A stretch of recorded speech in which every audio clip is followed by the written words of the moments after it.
ಯೇಸುವೆ ಸ್ತೋತ್ರ, ಯೇಸುವೆ ವಂದನೆ. ಆತ್ಮೀಯ ಸಹೋದರ ಸಹೋದರಿಯರೇ, ನಿಮಗೆ ಭಾನುವಾರದ ಸುವಾರ್ತೆಗೆ ಸ್ವಾಗತ, ಸುಸ್ವಾಗತ. ಇಂದು ನಾವು ಧ್ಯಾನಿಸಲಿರುವ ಸುವಾರ್ತೆ ಜನವರಿ 29 ತಾರೀಕು, ಸಾಧಾರಣ ಕಾಲದ 4ನೆಯ ಭಾನುವಾರ. ಭಾನುವಾರದ ಬಲಿಪೂಜೆಗೆ ನೀವು ಹೋಗುವಾಗ ಇದು ಸಹಾಯಕವಾಗಲೆಂದು ಈ ಸುವಾರ್ತೆಯನ್ನು ನಾನು ನಿಮ್ಮೊಡನೆ ಹಂಚಿಕೊಳ್ಳುತ್ತೇನೆ. ಕಣ್ಣುಗಳನ್ನು ಮುಚ್ಚಿ ಪ್ರಾರ್ಥಿಸೋಣ. ಸ್ತುತಿಗಳ ಮಧ್ಯೆ ವಾಸಿಸುವ ತಂದೆಯಾದ ದೇವರೇ, ನಿಮ್ಮ ನಾಮಕ್ಕೆ ಅನಂತ ಕೋಟಿ ಸ್ತುತಿ ಸ್ತೋತ್ರ ವಂದನೆಗಳನ್ನು ಸಲ್ಲಿಸುತ್ತೇವೆ. ನೀವು ನಿಮ್ಮ ಕುವರ ಯೇಸುವನ್ನು ನಮಗಾಗಿ ಕಳುಹಿಸಿದ್ದೀರಿ, ಅವರನ್ನು ನೀವು ಶ್ರುತಪಡಿಸಿದ್ದೀರಿ. ಇಂದು ನಾವು ಈ ಸುವಾರ್ತೆಯನ್ನು ಧ್ಯಾನಿಸುವಾಗ ಅದನ್ನು ಅರ್ಥೈಸುವಂತೆ, ಗ್ರಹಿಸುವಂತೆ ನಮಗೆ ಸ್ವರ್ಗೀಯ ಶಕ್ತಿಯಾದ ಪವಿತ್ರಾತ್ಮರನ್ನು ವರದಾನವಾಗಿ ಕರುಣಿಸಿರಿ. ಈ ಸುವಾರ್ತೆ ನಮಗೆ ಸೌಖ್ಯ ತರಲಿ, ನಿಮಗಾಗಿ ಬಾಳಲು, ಸಾಕ್ಷಿಯಾಗಿ ಬಾಳಲು ನಮಗೆ ಬೇಕಾದ ವರಪ್ರಸಾದವನ್ನು ಕರುಣಿಸಲಿ.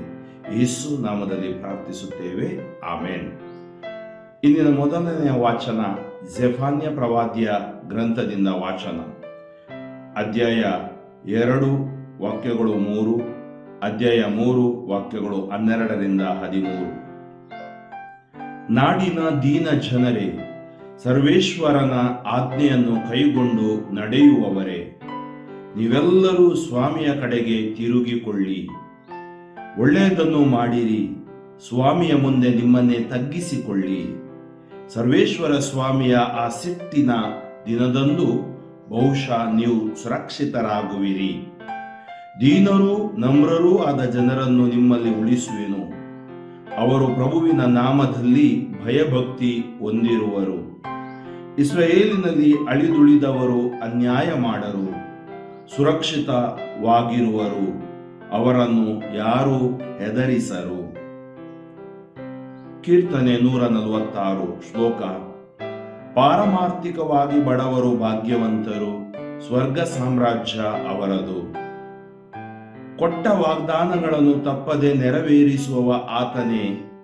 ದೊರಕಿಸುವನು ನ್ಯಾಯ ದಲಿತರಿಗೆ, ಒದಗಿಸುವನು ಆಹಾರ ಹಸಿದವರಿಗೆ, ನೀಡುವನು ಬಿಡುಗಡೆ ಬಂಧಿತರಿಗೆ.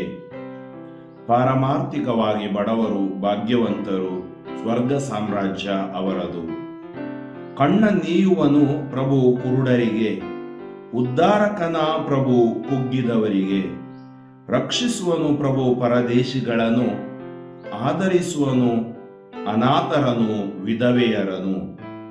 ಪಾರಮಾರ್ಥಿಕವಾಗಿ ಬಡವರು ಭಾಗ್ಯವಂತರು, ಸ್ವರ್ಗ ಸಾಮ್ರಾಜ್ಯ ಅವರದು. ಆತನ ಬಲವಿರುವುದು, ಆತನ ಒಲವಿರುವುದು ಸಾಧು ಸಜ್ಜನರಿಗೆ. ನಿರ್ಮೂಲ ಮಾಡುವನು ದುರ್ಜನರ ಮಾರ್ಗವನು. ಪ್ರಭುವೇ ಅರಸನು ಸದಾಕಾಲಕ್ಕೂ, ಸಿಯೋನ್ ನಿನ್ನ ದೇವನಾಡುವನು ತಲತಲಾಂತರಕ್ಕೂ. ಪಾರಮಾರ್ಥಿಕವಾಗಿ ಬಡವರು ಭಾಗ್ಯವಂತರು, ಸ್ವರ್ಗ ಸಾಮ್ರಾಜ್ಯ ಅವರದು. ಸಂತ ಪೌಲರು ಕೊರಿಂಥದರಿಗೆ ಬರೆದ ಮೊದಲನೇ ಪತ್ರದಿಂದ ವಾಚನ. ಅಧ್ಯಾಯ 1 ವಾಕ್ಯಗಳು 26ರಿಂದ 31. First Corinthians chapter 1 versus 26 to 31. ಸಹೋದರರೇ, ನಿಮ್ಮನ್ನು ದೇವರು ಕರೆದಾಗ ಹೀಗೆ ನೀವು ಹೇಗಿದ್ದೀರಿ ಎಂದು ಜ್ಞಾಪಿಸಿಕೊಳ್ಳಿ. ಲೋಕದ ಎಣಿಕೆಯಲ್ಲಿ ನಿಮ್ಮೊಳಗೆ ಜ್ಞಾನಿಗಳು ಅನೇಕರಿಲ್ಲ, ಪರಾಕ್ರಮಿಗಳು ಅನೇಕರಿಲ್ಲ, ಕುಲೀನರು ಅನೇಕರಿಲ್ಲ. ಜ್ಞಾನಿಗಳನ್ನು ನಾಚಿಕೆಗೀಡು ಮಾಡಲು ದೇವರು ಲೋಕದ ದೃಷ್ಟಿಯಲ್ಲಿ ಬಲಹೀನರನ್ನು ಆರಿಸಿಕೊಂಡರು. ಲೋಕದ ದೃಷ್ಟಿಯಲ್ಲಿ ಗಣ್ಯವಾದುದನ್ನು ನಿರ್ನಾಮಗೊಳಿಸಲು, ಗಣನೆಗೆ ಬಾರದುದನ್ನು, ಕೀಳಾದುದನ್ನು, ಬೀಳಾದುದನ್ನು ಆರಿಸಿಕೊಂಡರು. ಯಾವ ಮಾನವನು ತಮ್ಮ ಸಮ್ಮುಖದಲ್ಲಿ ಅಹಂಕಾರ ಪಡದಂತೆ ದೇವರು ಹೀಗೆ ಮಾಡಿದರು. ದೇವ ಕೃಪೆಯಿಂದಲೇ ನೀವು ಕ್ರಿಸ್ತ ಯೇಸುವಿನಲ್ಲಿ ಬಾಳುತ್ತಾ ಇದ್ದೀರಿ. ಅವರ ಕೃಪೆಯಿಂದಲೇ ಕ್ರಿಸ್ತ ಯೇಸು ನಿಮಗೆ ಜ್ಞಾನ ಮೂಲವಾಗಿದ್ದಾರೆ. ದೇವರಿಂದ ನಮಗೆ ದೊರಕುವ ಸತ್ಸಂಬಂಧ, ಪಾವನತೆ ಹಾಗೂ ವಿಮೋಚನೆ ಆ ಕ್ರಿಸ್ತ ಯೇಸುವಿನಿಂದಲೇ.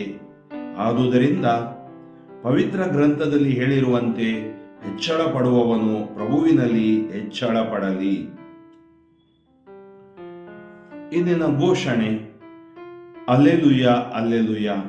ಆ ದಿವ್ಯವಾಣಿ ಮನುಷ್ಯ ಆದರೂ ಅವರಲ್ಲಿ ವಿಶ್ವಾಸ ಇಟ್ಟವರಿಗೆ ದೇವರ ಮಕ್ಕಳಾಗುವ ಹಕ್ಕನ್ನು ಅವರು ಕೊಟ್ಟರು. ಹಲ್ಲೆಲೂಯ. ಶುಭ ಸಂದೇಶ ಮತ್ತಾಯ ಅಧ್ಯಾಯ 5 ವಾಕ್ಯಗಳು 1-12. Matthew chapter 5 verses 1-12. ಆ ಕಾಲದಲ್ಲಿ ಜನರ ದೊಡ್ಡ ಗುಂಪನ್ನು ಕಂಡು ಯೇಸು ಒಂದು ಬೆಟ್ಟವನ್ನು ಹತ್ತಿಕೊಂಡರು.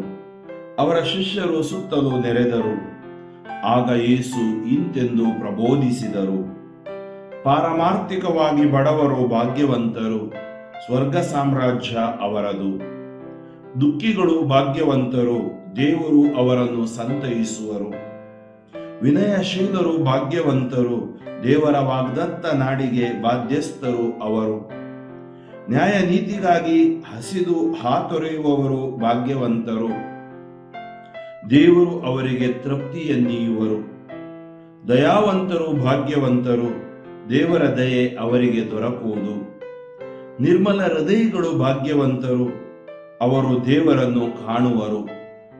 ಶಾಂತಿಗಾಗಿ ಶ್ರಮಿಸುವವರು ಭಾಗ್ಯವಂತರು, ಅವರು ದೇವರ ಮಕ್ಕಳೆನಿಸಿಕೊಳ್ಳುವರು. ನ್ಯಾಯ ನೀತಿಯ ನಿಮಿತ್ತ ಹಿಂಸೆಯನ್ನು ತಾಳುವವರು ಭಾಗ್ಯವಂತರು, ಸ್ವರ್ಗ ಸಾಮ್ರಾಜ್ಯ ಅವರದು. ನನ್ನ ಶಿಷ್ಯರು ನೀವಾದ್ದರಿಂದ ಜನರು ನಿಮ್ಮನ್ನು ಧಿಕ್ಕರಿಸುವರು, ಹಿಂಸಿಸುವರು, ಅನ್ಯಾಯವಾಗಿ ಇಲ್ಲಸಲ್ಲದನ್ನು ನಿಮ್ಮ ಮೇಲೆ ಹೊರಿಸುವರು. ಆಗ ನೀವು ಭಾಗ್ಯವಂತರು, ಅದಕ್ಕಾಗಿ ಹರ್ಷಿಸಿ ಆನಂದ ಪಡಿ, ಏಕೆಂದರೆ ಸ್ವರ್ಗದಲ್ಲಿ ನಿಮಗೆ ಸಿಗುವ ಪ್ರತಿಫಲ ಹಿರಿದು. ನಿಮಗಿಂತ ಮೊದಲಿದ್ದ ಪ್ರವಾದಿಗಳನ್ನು ಜನರು ಹೀಗೆಯೇ ಚಿತ್ರಹಿಂಸೆಗೆ ಒಳಪಡಿಸಿದರು. ಆತ್ಮೀಯ ಸಹೋದರ ಸಹೋದರಿಯರೇ, ಈ ಲೋಕದಲ್ಲಿ ನಾವು ಜೀವಿಸುವಾಗ ಕೆಲವು ರೀತಿ ನಿಯಮಗಳಿವೆ. ನಮಗೆ ಬೇಕಾದ ಹಾಗೆ, ನಾವು ಆಲೋಚಿಸಿದ ಹಾಗೆ ನಾವು ಇಲ್ಲಿ ಜೀವಿಸಲು ಸಾಧ್ಯವಿಲ್ಲ. ದೇವರ ಆಲೋಚನೆಯಂತೆ, ದೇವರ ಯೋಜನೆಯಂತೆ, ದೇವರ ನಿಯಮದಂತೆ ನಾವು ಈ ಲೋಕದಲ್ಲಿ ಬಾಳಬೇಕು. ಆ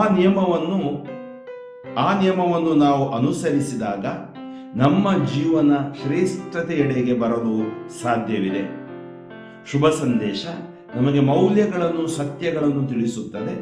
ಅದರ ಪ್ರಕಾರ ನ್ಯಾಯ ನೀತಿಯ, ಸತ್ಯ, ಪ್ರಾಮಾಣಿಕತೆಯ, ಸರಳತೆ, ದೀನತೆಯ ಜೀವನವನ್ನು ನಾವು ಜೀವಿಸಬೇಕು ಎಂಬ ಮಾತು ಸ್ಪಷ್ಟ.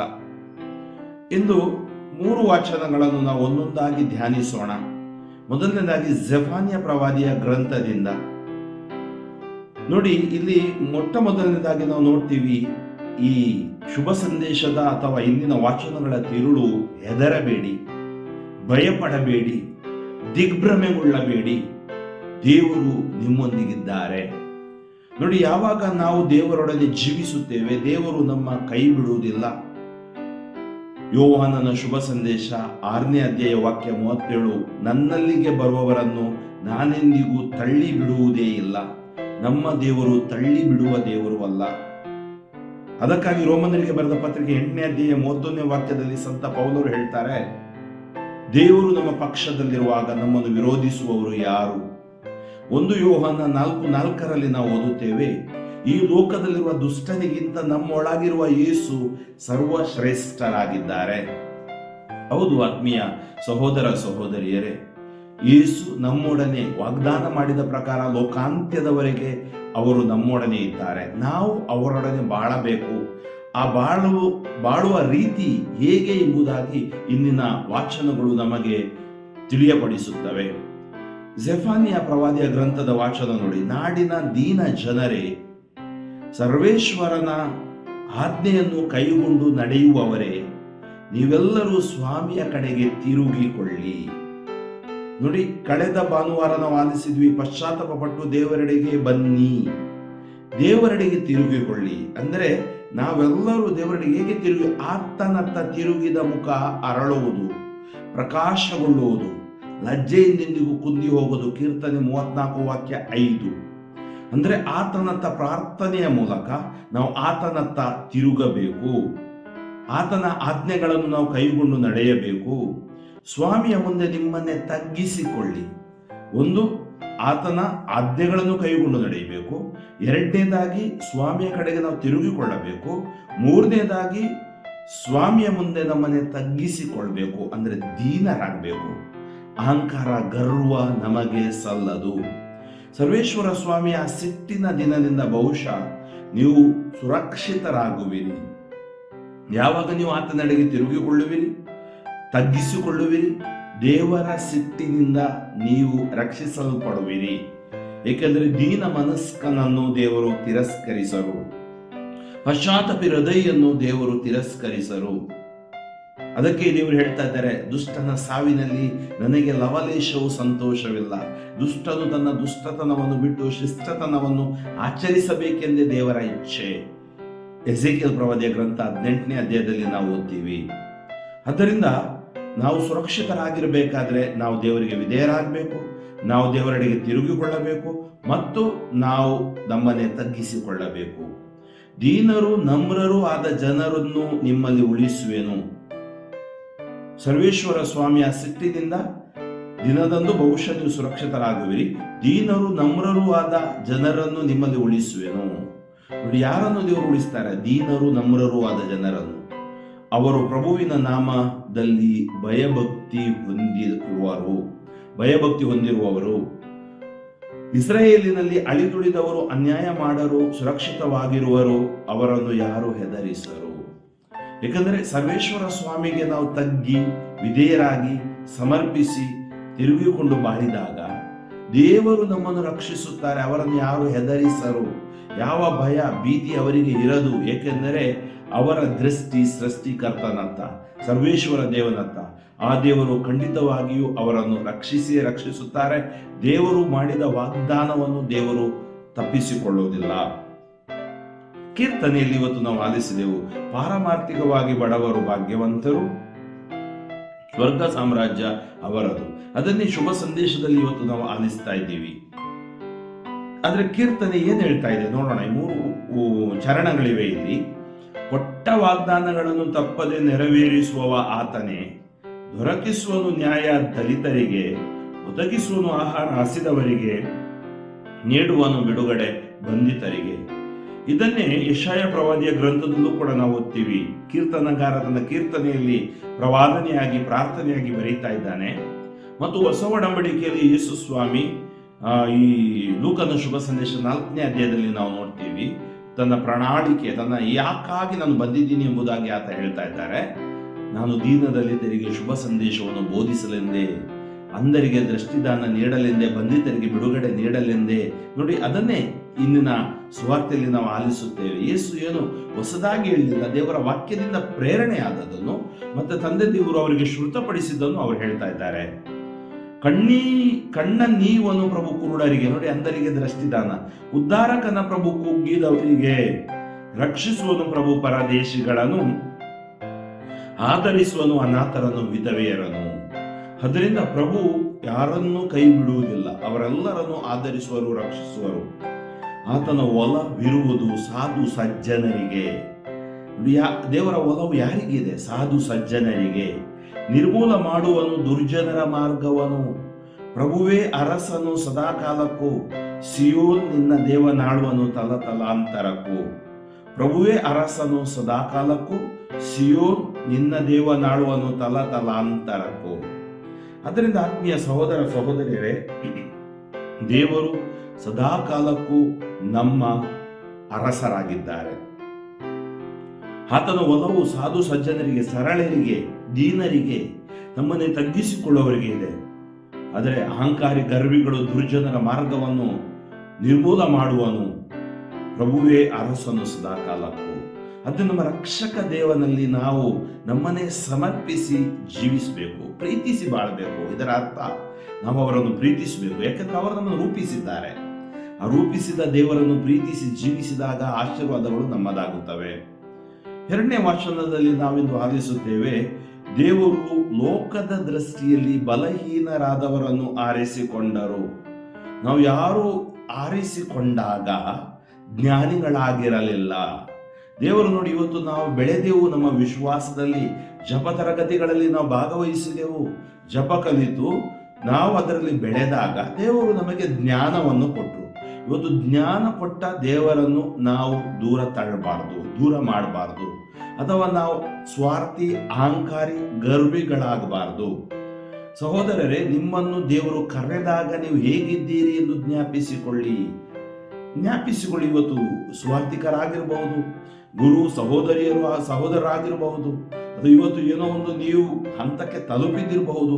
ಆದರೆ ನೀವು ಕರೆದಾಗ ಹೇಗಿದ್ದೀರಿ ಎಂಬುದನ್ನು ಜ್ಞಾಪಿಸಿಕೊಳ್ಳಿ. ಲೋಕದ ಎಣಿಕೆಯಲ್ಲಿ ನಿಮ್ಮೊಳಗೆ ಜ್ಞಾನಿಗಳು ಅನೇಕರಿಲ್ಲ. ನೋಡಿ, ಪರಾಕ್ರಮಿಗಳು ಅನೇಕರಿಲ್ಲ, ಕುಲೀನರು ಅನೇಕರಿಲ್ಲ. ಜ್ಞಾನಿಗಳನ್ನು ನಾಚಿಕೆಗೀಡು ಮಾಡಲು ದೇವರು ಲೋಕದ ದೃಷ್ಟಿಯಲ್ಲಿ ಬಲಹೀನರನ್ನು ಆರಿಸಿಕೊಂಡರು. ಅದನ್ನೇ ಯೇಸು ಸ್ವಾಮಿ ಹೇಳ್ತಾರೆ ನೋಡಿ, ದೇವ, ನಾನು ನಿಮಗೆ ಸ್ತೋತ್ರ ಸಲ್ಲಿಸುತ್ತೇನೆ, ನೀವು ಜ್ಞಾನಿಗಳನ್ನು ಆರಿಸಿಕೊಳ್ಳಲಿಲ್ಲ, ಬದಲಾಗಿ ನೀವು ಮಕ್ಕಳಂತಿದ್ದವರಿಗೆ ನಿಮ್ಮ ಒಂದು ರಹಸ್ಯವನ್ನು ಶ್ರುತಪಡಿಸಿದ್ದೀರಿ. ಅಂದ್ರೆ ಅರ್ಥ ಏನು? ಅದನ್ನೇ ಸಂತ ಪೌಲ ನಮಗೆ ಹೇಳ್ತಾ ಇದ್ದಾನೆ, ನಿಮ್ಮನ್ನು ದೇವರು ಕರೆದಾಗ ಹೇಗಿದ್ದೀರಿ ಎಂದು ಜ್ಞಾಪಿಸಿಕೊಳ್ಳಿ. ಇವತ್ತು ನೀವು ಧರ್ಮಾಧ್ಯಕ್ಷರಾಗಿರಬಹುದು, ಗುರುಗಳಾಗಿರಬಹುದು, ಧರ್ಮ ಭಗಿನಿಯರಾಗಬಹುದು, ಪ್ರೊವಿನ್ಷಿಯಲ್ ಸುಪೀರಿಯರ್ ಜನರಲ್ ಆಗಿರಬಹುದು, ಅಥವಾ ಯಾವುದೇ ಒಂದು ಹುದ್ದೆಯಲ್ಲಿ ನೀವು ಇದ್ದಿರಬಹುದು. ಆದರೆ ನಾವು ನಮ್ಮ ಬೇರನ್ನು ಮರೆಯಬಾರದು. ನಾನು ಯಾವಾಗಲೂ ಯೋಚಿಸುತ್ತಿದ್ದೆ, ದೇವರು ನನಗೆ ಅನೇಕ ಆಶೀರ್ವಾದಗಳನ್ನು ಕೊಟ್ಟರು. ನನ್ನನ್ನು ನನ್ನ ಧರ್ಮಕ್ಷೇತ್ರದ ನಿರ್ದೇಶಕನನ್ನಾಗಿ ಮಾಡಿದ್ರು, ಹಾಗೂ ರಾಜ್ಯ ಹಂತದ ನಿರ್ದೇಶಕನನ್ನಾಗಿ ಮಾಡಿದ್ರು, ರಾಷ್ಟ್ರೀಯ ಹಂತಕ್ಕೂ ನನ್ನನ್ನು ಕರ್ಕೊಂಡು ಹೋದ್ರು, ಅಂತಾರಾಷ್ಟ್ರೀಯ ಹಂತದಲ್ಲೂ ನನ್ನನ್ನು ಸುವಾರ್ತೆ ಸಾರಲು ಅವರು ಅನುವು ಮಾಡಿಕೊಟ್ರು. ಆದರೆ ಇದು ಫ್ರ್ಯಾಂಕ್ಲಿನ್ ಶಕ್ತಿ ಖಂಡಿತ ಅಲ್ಲ. ನಾನು ಯಾವಾಗಲೂ ನೆನಪಿಟ್ಕೊಳ್ಬೇಕು, ನಾನು ಎಲ್ಲಿಂದ ಬಂದೆ. ನನ್ನ ಅಪ್ಪ ರೈತ, 8 ಎಕರೆ ಜಮೀನಿತ್ತು, ಅಲ್ಲಿಂದ ನಾನು ಬಂದೆ. ಅಲ್ಲಿಂದ ದೇವರು ನನ್ನನ್ನು ಆರಿಸಿಕೊಂಡ್ರು. ಇವತ್ತು ನಾನು ಏನಾಗಿದ್ದೀನಿ, ಅದು ಸುವಾರ್ತೆಯ ವರ, ದೇವರ ಕರುಣೆ, ಸುವಾರ್ತೆಯ ವರ. ಇವತ್ತು ಬೈಬಲ್ ನನಗೆ ದೇವರು ಶ್ರುತಪಡಿಸದೇ ಇದ್ದಿದ್ದರೆ, ಬೈಬಲಿನ ಜ್ಞಾನ ಕೊಡದೇ ಇದ್ದಿದ್ದರೆ, ಇವತ್ತು ನಾನು ನಿಮ್ಮ ಮುಂದೆ ಕುಳಿತು ಇಂಥ ಬೋಧನೆಗಳನ್ನು ಕೊಡಲು ಸಾಧ್ಯವಾಗ್ತಿರಲಿಲ್ಲ. ಕಾರಣ ಎಲ್ಲ ಸ್ತುತಿ, ಘನ, ಮಹಿಮೆ, ಮಾನಗಳು ದೇವರಿಗೆ. ಏಕೆಂದ್ರೆ ನಾವು ಏನೂ ಅಲ್ಲ. ದೇವರು ನಮಗೆ ಈ ಶರೀರ ಕೊಟ್ಟಿದ್ದಾರೆ, ಒಂದೊಂದು ಅಂಗಾಂಗಗಳನ್ನು ಕೊಟ್ಟಿದ್ದಾರೆ, ದೇವರು ನಮಗೆ ಬುದ್ಧಿಶಕ್ತಿ, ಜ್ಞಾನವನ್ನು ಕೊಟ್ಟಿದ್ದಾರೆ. ಇದೆಲ್ಲ ಸ್ತುತಿ, ಮಹಿಮೆ ಅವರದು. ಮತ್ತು ಕೇವಲ ನಂದು ಶಕ್ತಿ ಅಂತ ಹೇಳಲಿಕ್ಕೆ ಸಾಧ್ಯನೇ ಇಲ್ಲ. ಸಾವಿರಾರು ಜನರ ಪ್ರಾರ್ಥನೆ, ಪ್ರತಿಯೊಬ್ಬರಿಗೂ ಪವಿತ್ರ ಧರ್ಮಸಭೆಯಲ್ಲೂ ಅಷ್ಟೇ, ನಮಗೆ ಸಾವಿರಾರು ಜನ ನಮಗಾಗಿ ಪ್ರಾರ್ಥಿಸ್ತಾರೆ, ನಮ್ಮನ್ನು ಪ್ರೀತಿಸ್ತಾರೆ. ಕಾರಣ ನಾವು ಯೇಸುವಿಗೆ ಸೇರಿದವರು, ದೇವರಿಗೆ ಸೇರಿದವರು. ಆದ್ದರಿಂದ ನಾವು ಹೇಗಿದ್ದೀವಿ ಎಂಬುದನ್ನು ನಾವು ನಮ್ಮನ್ನೇ ತಗ್ಗಿಸಿ, ನಮ್ರರಾಗಿ, ವಿನಮ್ರರಾಗಿ ಈ ಲೋಕದಲ್ಲಿ ದೇವ ಜನರನ್ನು ಪ್ರೀತಿಸಿ ಬಾಳಲು ದೇವರು ಕರೆ ನೀಡುತ್ತಾರೆ. ನೋಡಿ, ಅದಕ್ಕಾಗಿ ಸಂತ ಪೌಲ ಹೇಳ್ತಾರೆ, ಲೋಕದ ಎಣಿಕೆಯಲ್ಲಿ ನಿಮ್ಮೊಳಗೆ ಜ್ಞಾನಿಗಳು ಅನೇಕರಿಲ್ಲ. ನಾವು ಕಷ್ಟಪಟ್ಟಿದ್ದಿರಬಹುದು ಈ ಲೋಕದಲ್ಲಿ, ಪರಾಕ್ರಮಿಗಳು ಅನೇಕರಿಲ್ಲ, ಕುಲೀನರು ಅನೇಕರಿಲ್ಲ. ಜ್ಞಾನಿಗಳನ್ನು ನಾಚಿಕೆಗೀಡು ಮಾಡಲು ದೇವರು ಲೋಕದ ದೃಷ್ಟಿಯಲ್ಲಿ ಬಲಹೀನರನ್ನು ಆರಿಸಿಕೊಂಡರು. ನೋಡಿ, ಇವತ್ತು ನಾವು ದೇಶ ವಿದೇಶಗಳಲ್ಲಿ ಕೆಲಸ ಮಾಡ್ತಿರ್ಬಹುದು, ದೊಡ್ಡ ದೊಡ್ಡ ಕಂಪನಿಗಳಲ್ಲಿ ಇದ್ದಿರಬಹುದು. ಆದ್ರೆ ನಾವು ಒಂದು ಹಳ್ಳಿಯಲ್ಲಿ ಜೀವಿಸುವಾಗ ಅಲ್ಲಿ ಇರುವ ಪ್ರಾರ್ಥನೆ, ಅಲ್ಲಿಂದ ನಾವು ಎಲ್ಲೋ ಮುಂಬೈಗೋ, ಗಲ್ಫಿಗೋ, ಯುರೋಪಿಗೋ ಎಲ್ಲೋ ಹೋಗಿದ್ದೀವಿ, ಅಥವಾ ನಮ್ಮ ಮಕ್ಕಳನ್ನು ಓದಿಗೆ ಕಳಿಸಿದ್ದೀವಿ. ದೇವರನ್ನು ಮರೆಯಬಾರದು, ಕೊಟ್ಟ ದೇವರನ್ನು ನಾವು ಮರೆಯಬಾರದು, ಆಶೀರ್ವಾದ ಕೊಟ್ಟ ದೇವರನ್ನು ನಾವು ಮರೆಯಬಾರದು. ಲೋಕದ ದೃಷ್ಟಿಯಲ್ಲಿ ಗಣ್ಯವಾದುದನ್ನು ನಿರ್ನಾಮಗೊಳಿಸಲು, ಗಣನೆಗೆ ಬಾರದುದನ್ನು, ಕೀಳಾದುದನ್ನು, ಬೀಳಾದುದನ್ನು ಆರಿಸಿಕೊಂಡರು. ಯಾವ ಮಾನವನು ತಮ್ಮ ಸಮ್ಮುಖದಲ್ಲಿ ಅಹಂಕಾರ ಪಡೆದಂತೆ ದೇವರು ಹೀಗೆ ಮಾಡಿದರು. ನೋಡಿ, ದೇವರು ಏನನ್ನು ಆರಿಸಿಕೊಂಡರು? ಲೋಕದ ದೃಷ್ಟಿಯಲ್ಲಿ ಗಣ್ಯವಾದುದನ್ನು ನಿರ್ನಾಮಗೊಳಿಸಿ, ಜ್ಞಾನಿಗಳಿಗೂ ಮೇಧಾವಿಗಳಿಗೂ ಮರೆಮಾಚಿ, ನಿಮ್ಮ ಮಕ್ಕಳಂತವರಿಗೆ ಗಣನೆಗೆ ಬಾರದುದನ್ನು, ಕೀಳಾದುದನ್ನು, ಬೀಳಾದುದನ್ನು ಆರಿಸಿಕೊಂಡರು. ಯಾವ ಮಾನವನು ತಮ್ಮ ಸಮ್ಮುಖದಲ್ಲಿ ಅಹಂಕಾರ ಪಡದಂತೆ ದೇವರು ಹೀಗೆ ಮಾಡಿದರು. ದೇವ ಕೃಪೆಯಿಂದಲೇ ನೀವು ಕ್ರಿಸ್ತ ಯೇಸುವಿನಲ್ಲಿ ಬಾಳುತ್ತಾ ಇದ್ದೀರಿ. ನಾವಿವತ್ತು ಹೇಗೆ ಯೇಸುವಿನಲ್ಲಿ ಬಾಳ್ತಾ ಇದ್ದೀವಿ? ದೇವರ ಕೃಪೆಯಿಂದ. ಕ್ರಿಸ್ತ ಯೇಸು ನಿಮಗೆ ಜ್ಞಾನ ಮೂಲವಾಗಿದ್ದಾರೆ. ದ ಸೋರ್ಸ್, ದ ಫೌಂಡೇಶನ್ ಕ್ರಿಸ್ತ ಯೇಸು ನಿಮಗೆ ಜ್ಞಾನ ಮೂಲವಾಗಿದ್ದಾರೆ. ದೇವರಿಂದ ನಮಗೆ ದೊರಕುವ ಸತ್ಸಂಬಂಧ, ಪಾವನತೆ ಹಾಗೂ ವಿಮೋಚನೆ ಆ ಕ್ರಿಸ್ತ ಯೇಸುವಿನಿಂದಲೇ. ನೋಡಿ, ಇವತ್ತು ನಮಗೆ ಸಿಗುವ ಸತ್ಸಂಬಂಧ, ಆ ಪಾವನತೆ, ಆ ವಿಮೋಚನೆ ಕ್ರಿಸ್ತ ಯೇಸುವಿನಿಂದಲೇ. ಆದ್ದರಿಂದ ಜೀಸಸ್ ಈಸ್ ಆ ವಿಸ್ಡಮ್. ಯೇಸು ನಮ್ಮ ಜ್ಞಾನ ಮೂಲವಾಗಿದ್ದಾರೆ. ಆದುದರಿಂದ ಪವಿತ್ರ ಗ್ರಂಥದಲ್ಲಿ ಹೇಳಿರುವಂತೆ ಹೆಚ್ಚಳ ಪಡುವವನು ಪ್ರಭುವಿನಲ್ಲಿ ಹೆಚ್ಚಳ ಪಡಲಿ. ನಾವು ಯಾರ ಮುಂದೆಯೂ ನಮ್ಮ ಏನು ಟ್ಯಾಲೆಂಟ್ ಅನ್ನು ತೋರಿಸಬೇಕಾಗಿಲ್ಲ, ಹೋಗಿ ಹೆಚ್ಚಳ ಪಡಬೇಕಾಗಿಲ್ಲ. ಅದಕ್ಕಾಗಿ ಹೆಚ್ಚಳ ಪಡುವವನು ಪ್ರಭುವಿನಲ್ಲಿ ಹೆಚ್ಚಳ ಪಡಲಿ, ದೇವರಲ್ಲಿ ಹೆಚ್ಚಳ ಪಡಲಿ. ಯಾಕಂದ್ರೆ ಏನೇ ಸಿಕ್ಕಿದರೂ, ಕನ್ನಡದಲ್ಲಿ ಒಂದು ಗಾದೆ ಇದೆ, ತುಂಬಿದ ಕೊಡ ತುಳುಕುವುದಿಲ್ಲ. ತೆನೆ ಜಾಸ್ತಿ ಆಗಿದ್ದಷ್ಟು ಅದು ಬಾಗುತ್ತೆ. ಅಂದ್ರೆ ಅರ್ಥ ಏನು? ನಮ್ಮ ಜೀವನದಲ್ಲಿ ನಾವು ಎಷ್ಟು ಓದಿದರೂ, ಏನೇ ಅಧಿಕಾರ ಇದ್ದರೂ, ನಾವು ವಿನಯಶೀಲರಾಗಲು, ನಮ್ರರಾಗಲು, ಸರಳರಾಗಲು, ಪ್ರಾಮಾಣಿಕರಾಗಲು, ದೀನತೆಯಿಂದಿರಲು ಮರೆಯಬಾರದು. ಬಹಳ ಪ್ರಮುಖವಾದುದು. ಇಂದಿನ ಘೋಷಣೆಯಲ್ಲಿ ನಾವು ಆಲಿಸಿದ್ದೇವೆ, ದಿವ್ಯವಾಣಿ ಮನುಷ್ಯರಾದರು, ಅವರಲ್ಲಿ ವಿಶ್ವಾಸ ಇಟ್ಟವರಿಗೆ ದೇವರ ಮಕ್ಕಳಾಗುವ ಹಕ್ಕನ್ನು ಅವರು ಕೊಟ್ಟರು. ಇವತ್ತು ನಾವು ಅವರಲ್ಲಿ ವಿಶ್ವಾಸ ಇಟ್ಟಿದ್ದೇವೆ, ಯೇಸುವಿನಲ್ಲಿ. ಅದರಲ್ಲಿ ಯೇಸುವಿನ ಮೂಲಕ ನಾವು ದೇವರ ಮಕ್ಕಳಾಗಿದ್ದೀವಿ. ಆದ್ದರಿಂದ ದೇವರನ್ನು ಅಪ್ಪ, ತಂದೆ ಅಂತ ಕರೆಯುತ್ತೀವಿ. ಇಂದಿನ ಶುಭ ಸಂದೇಶಕ್ಕೆ ನಾವು ಬರೋಣ. ಅಷ್ಟಭಾಗ್ಯಗಳು ಅಂತ ನಾವು ಹೇಳ್ತೀವಿ.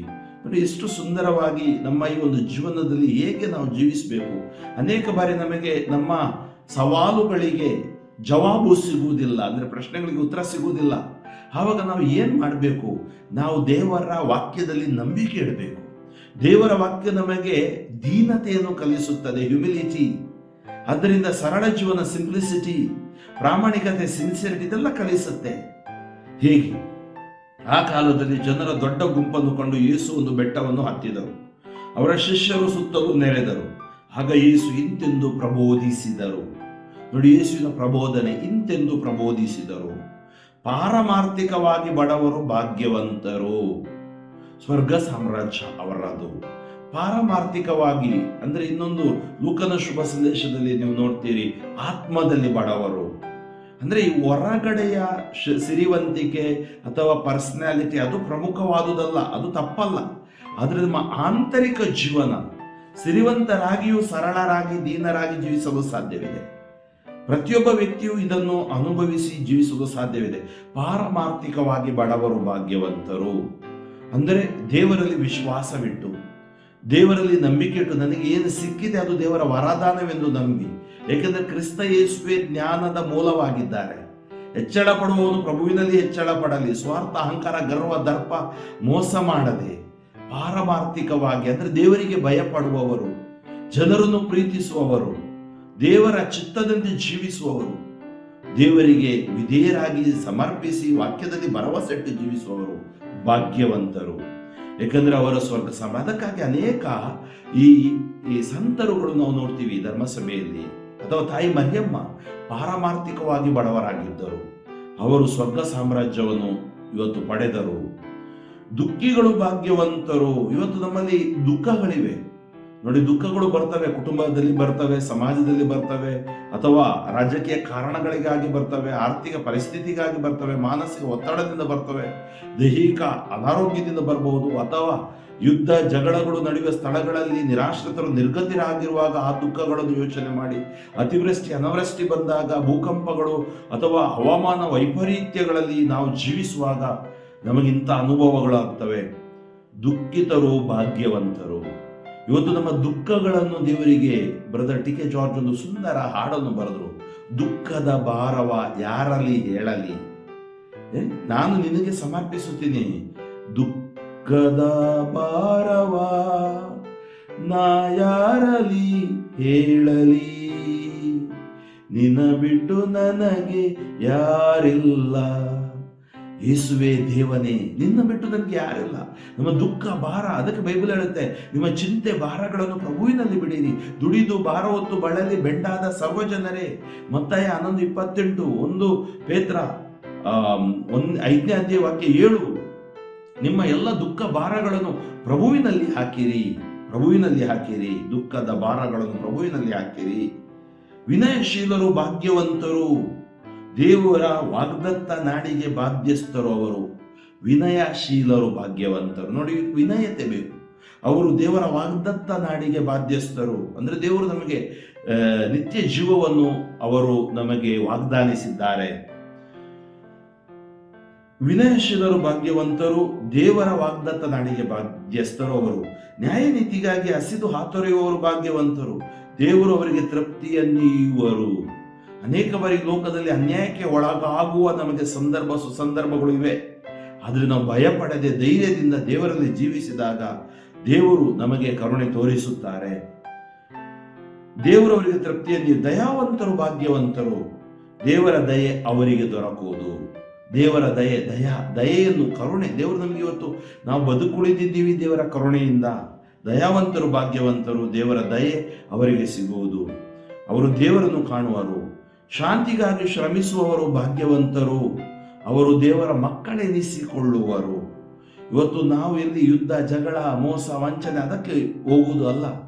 ನಾವು ಎಲ್ಲಿ ಅನಾಚಾರಗಳು, ದುರಾಚಾರಗಳು, ಅಶಾಂತಿ ವಾತಾವರಣ ಇದೆ, ನಾವು ಶಾಂತಿಯ ಸಾಧನಗಳಾಗಬೇಕು. ಅದನ್ನೇ ಸಂತ ಫ್ರಾನ್ಸಿಸ್ ಅಸಿಸಿ ಪ್ರಾರ್ಥಿಸಿದರು.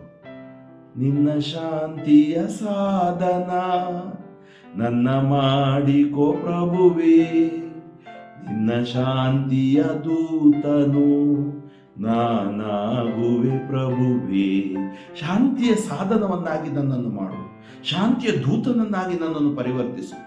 ಅಲ್ಲ ಅಹಂಕಾರ, ಗರ್ವ, ದರ್ಪ ಮನಸ್ಸಿನಲ್ಲಿ ಅಲ್ಲೋಲ ಕಲ್ಲೋಲ. ನನ್ನ ಮನಃಶಾಂತಿ, ಜೀವನದಲ್ಲಿ ಶಾಂತಿ. ಈ ಅಷ್ಟಭಾಗ್ಯದಂತೆ ನಾವು ನಡೆದಾಗ, ದೇವರ ನಮ್ಮನ್ನೇ ತಗ್ಗಿಸಿಕೊಂಡಾಗ, ವಿಧೇಯರಾದಾಗ, ದೇವರತ್ತ ತಿರುಗಿದಾಗ ದೇವರ ಶಾಂತಿ ನಮ್ಮದಾಗುತ್ತೆ. ಶಾಂತಿಯ ದೂತರಾಗಲು ನಾವು ಶಾಂತಿದಾತನ ಆಶೀರ್ವಾದವನ್ನು ನಾವು ಪಡೆಯುತ್ತೇವೆ. ಶಾಂತಿಗಾಗಿ ಶ್ರಮಿಸುವವರು ಭಾಗ್ಯವಂತರು, ಅವರು ದೇವರ ಮಕ್ಕಳೆನಿಸಿಕೊಳ್ಳುವರು. ನ್ಯಾಯ ನೀತಿಯ ನಿಮಿತ್ತ ಹಿಂಸೆಯನ್ನು ತಾಳುವವರು ಭಾಗ್ಯವಂತರು, ಸ್ವರ್ಗ ಸಾಮ್ರಾಜ್ಯ ಅವರದು. ನನ್ನ ಶಿಷ್ಯರು ನೀವು ಆದ್ದರಿಂದ ಜನರು ನಿಮ್ಮನ್ನು ಧಿಕ್ಕರಿಸುವರು. ನೋಡಿ, ಹಿಂಸಿಸುವರು. ಎಲ್ಲ ಹಿಂಸೆಯನ್ನು ಕೆಲವು ಸರಿ ನಾವು ತಾಳ್ಮೆ ಬಹಳ ಮುಖ್ಯ, ಸಹನೆ ಬಹಳ ಮುಖ್ಯ. ನ್ಯಾಯ ನೀತಿಯ ನಿಮಿತ್ತ ಹಿಂಸೆಯನ್ನು ತಾಳುವವರು ಭಾಗ್ಯವಂತರು. ಇವತ್ತು ನಮಗೆ ಗೊತ್ತಿದೆ ಯಾವ ರೀತಿಯಲ್ಲಿ ನಮಗೆಲ್ಲ ಹಿಂಸೆ ಸಿಗುತ್ತೆ ಅಂತೇಳಿ. ನನ್ನ ಶಿಷ್ಯರು ನೀವು ಆದ್ದರಿಂದ ಜನರು ನಿಮ್ಮನ್ನು ಧಿಕ್ಕರಿಸುವರು, ಹಿಂಸಿಸುವರು, ಅನ್ಯಾಯವಾಗಿ ಇಲ್ಲ ಸಲ್ಲದನ್ನು ನಿಮ್ಮ ಮೇಲೆ ಹೊರಿಸುವರು, ಆಗ ನೀವು ಭಾಗ್ಯವಂತರು. ಕೆಲವು ಸರಿ ಅನ್ಯಾಯವಾಗಿ ನಾವು ಈ ಹಿಂಸೆಗೆ ಒಳಗಾಗಬೇಕಾಗತ್ತೆ, ಅನ್ಯಾಯವಾಗಿ ಸೆರೆಗೆ ಹೋಗ್ಬೇಕಾಗತ್ತೆ. ನೋಡಿ, ಇವತ್ತು ನಮ್ಮ ಅನ್ಯಾಯವಾಗಿ ಹೋದಾಗ ದೇವರು ಏನು ಹೇಳ್ತಾ ಇದ್ದಾರೆ? ನೀವು ಹರ್ಷಿಸಿ ಆನಂದಿಸಿ, ಏಕೆಂದರೆ ಸ್ವರ್ಗದಲ್ಲಿ ನಿಮಗೆ ಸಿಗುವ ಪ್ರತಿಫಲ ಹಿರಿದು. ನಿಮಗೆ ಪ್ರತಿಫಲ ಸಿಕ್ಕೇ ಸಿಗುತ್ತೆ. ನೀವು ಅನ್ಯಾಯ ಅಕ್ರಮಗಳ ಕೆಲವು ಸಾರಿ ವಿಕ್ಟಿಮ್ ಆಗಬಹುದು, ಆದರೆ ನಿಮಗೆ ಜಯ ನಾನು ಕೊಡ್ತೀನಿ. ನಿಮಗಿಂತ ಮೊದಲಿದ್ದ ಪ್ರವಾದಿಗಳನ್ನು ಜನರು ಹೀಗೆಯೇ ಮಾಡಿ ಚಿತ್ರಹಿಂಸೆಗೆ ಒಳಪಡಿಸಿದರು. ನೋಡಿ, ಪ್ರವಾದಿಗಳನ್ನು ಇವತ್ತು ನಾವು ರಕ್ತ ಸಾಕ್ಷಿಗಳ ಅಥವಾ ಈ ಸಂತರ ಜೀವನ ಚರಿತ್ರೆಯನ್ನು ನಾವು ಓದಬೇಕು. ಅವಾಗ ನಮಗೆ ಇನ್ನೂ ಹೆಚ್ಚಿನ ಪ್ರೇರಣೆ, ಶಕ್ತಿ ಲಭಿಸುತ್ತದೆ. ಆತ್ಮೀಯ ಸಹೋದರ ಸಹೋದರಿಯರೇ, ಇವತ್ತು ನಾವು ನಮಗೆ ಕೇಳಬೇಕು, ಅಷ್ಟಭಾಗ್ಯಗಳು ನನಗೆ ಅನ್ವಯವಾಗುತ್ತದೆಯೇ? ಈ ಅಷ್ಟಭಾಗ್ಯಗಳನ್ನು ನಾನು ಪ್ರಾರ್ಥನಾ ರೂಪದಲ್ಲಿ ಪ್ರಾರ್ಥಿಸುತ್ತೇನೆ ಎಂದು ಒಂದು ದೃಢ ನಿರ್ಧಾರ ಮಾಡೋಣ. ಈ ಸದ್ಗುಣಗಳನ್ನು ಪಾಲಿಸಲು ನಮಗೆ ದೇವರು ನೆರವು ನೀಡಲಿ. ಮಾತ್ರವಲ್ಲ, ಈ ಸದ್ಗುಣಗಳ ಮೂಲಕ ನಮ್ಮ ನಿತ್ಯ ಜೀವದೆಡೆಗೆ ಪಯಣಿಸಲು ಕೃಪೆ ನೀಡಲಿ ಮತ್ತು ನಾವು ದೇವರಿಗೆ ಮೆಚ್ಚುಗೆ ಆಗುವಂಥ ಜೀವನವನ್ನು ಜೀವಿಸಲು ನಮಗೆ ಬೇಕಾದ ಆಶೀರ್ವಾದವನ್ನು ಕರುಣಿಸಲೆಂದು ಪ್ರಾರ್ಥಿಸೋಣ. ಸ್ತುತಿಗಳ ಮಧ್ಯೆ ವಾಸಿಸುವ ತಂದೆಯಾದ ದೇವರೇ, ನಿಮ್ಮ ನಾಮಕ್ಕೆ ಅನಂತ ಕೋಟಿ ಸ್ತುತಿ ಸ್ತೋತ್ರ ವಂದನೆಗಳನ್ನು ಸಲ್ಲಿಸುತ್ತೇನೆ. ಇವತ್ತು ನೀವು ನಮಗೆ ಶ್ರುತಪಡಿಸಿದ ದೇವರ ವಾಕ್ಯಕ್ಕಾಗಿ ಸ್ತೋತ್ರ. ಈ ವಾಕ್ಯಗಳ ಮೂಲಕ ನಮ್ಮನ್ನು ಶುದ್ಧೀಕರಿಸಿರಿ, ನವೀಕರಿಸಿರಿ, ಪರಿವರ್ತಿಸಿರಿ. ನಮ್ಮ ಜೀವನ ನಿಮಗೆ ಮೆಚ್ಚುಗೆಯಾಗುವಂಥ ಜೀವನವಾಗಲಿ. ನಮ್ಮ ಒಳಗಡಿರುವ ಬಲಹೀನತೆಗಳನ್ನು ಮನ್ನಿಸಿ ನಮ್ಮನ್ನು ಪರಿಶುದ್ಧಾತ್ಮರಿಂದ ಅಭಿಷೇಕಿಸಿ ಆಶೀರ್ವದಿಸಿರಿ. ಎಲ್ಲಾ ಕೇಡುಗಳಿಂದ, ಬಂದ ಕೇಡುಗಳಿಂದ, ಬರಲಿರುವ ಕೇಡುಗಳಿಂದ, ಪಾಪ ಶಾಪಗಳಿಂದ, ಅಂಧಕಾರ ಶಕ್ತಿಗಳಿಂದ ನಮ್ಮನ್ನು ಕಾದು ರಕ್ಷಿಸಿ ಕಾಪಾಡಿದೇವ. ನಿಮ್ಮ ಕರುಣೆಯ ಹಸ್ತ, ಕೃಪೆಯ ಹಸ್ತ, ಪ್ರೀತಿಯ ಹಸ್ತ ನಮ್ಮ ಮೇಲೆ ಇಳಿದು ಬರಲಿ ದೇವ. ನಮ್ಮೊಳಗಡಿರುವ ಎಲ್ಲ ಕೇಡುಗಳು, ರೋಗ ರುಜಿನಗಳು, ಬಾಧೆಗಳು, ಪೀಡ ಪಿಚಾಚಿಗಳ ಶಕ್ತಿಗಳು ಬಿಟ್ಟು ಸುಟ್ಟು ಬೂದಿಯಾಗಲಿ. 38 ವರ್ಷ ಕುರಿ ಬಾಗಿಲಿನ ಬಳಿ ಇದ್ದಾತನ್ನು ಮುಟ್ಟಿದಿರಿ, ಸತ್ತ ಲಾಸರನಿಗೆ ಜೀವ ಕೊಟ್ಟಿರಿ. ಕುರುಡರಿಗೆ ದೃಷ್ಟಿದಾನ, ಕಿವುಡರಿಗೆ ಆಲಿಸುವ ಶಕ್ತಿ, ಮೂಗರಿಗೆ ಮಾತನಾಡುವ ಶಕ್ತಿ, ಪಾರ್ಶ್ವವಾಯು ರೋಗಿಗಳಿಗೆ ಸೌಖ್ಯ, ಜಲೋದರ ರೋಗಿಗೆ ಸೌಖ್ಯ, ಬತ್ತಿದ ಕೈಯುಳ್ಳವನಿಗೆ ಸೌಖ್ಯ. ನಾಯಿಯನ್ನು ವಿಧವೆಯ ಮಗನಿಗೆ ಜೀವದಾನ ಕೊಟ್ಟ ಹಾಗೆ ನಮಗೂ ಕೂಡ ಜೀವದಾನ ಕೊಡಿರಿ. ನೀವು ನೋಡಿದ್ರಿ, ಬಂಧಿಸಲಾಗುವುದು, ಬಿಡುಗಡೆ ಮಾಡಲಾಗುವುದು. ಯೇಸು ನಾಮದಲ್ಲಿ ಎಲ್ಲ ಅಂಧಕಾರ ಶಕ್ತಿಗಳು, ಬಂಧನಗಳು ಬಿಟ್ಟು ಸುಟ್ಟು ಬೂದಿಯಾಗಲಿ. Touch them Lord, anoint them, heal them Lord. Yesu ನಾಮದಲ್ಲಿ ನಿಮಗೆ ಸೌಖ್ಯ ಸಿಗಲಿ, ಬಿಡುಗಡೆ, ರಕ್ಷಣೆ ಸಿಗಲಿ ಎಂದು ಪ್ರಾರ್ಥಿಸುತ್ತೇನೆ.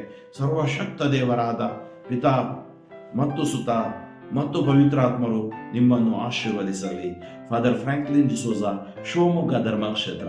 ನನಗಾಗಿಯೂ ನನ್ನ ಸ್ವಾರ್ಥ ಸೇವೆಗಾಗಿಯೂ ಪ್ರಾರ್ಥಿಸಿರಿ ಮತ್ತು ಸಾಧ್ಯವಾದಷ್ಟು ಜನರಿಗೆ ಸಂದೇಶವನ್ನು ನೀವು ಕಳುಹಿಸಿರಿ. ಆಮೇಲೆ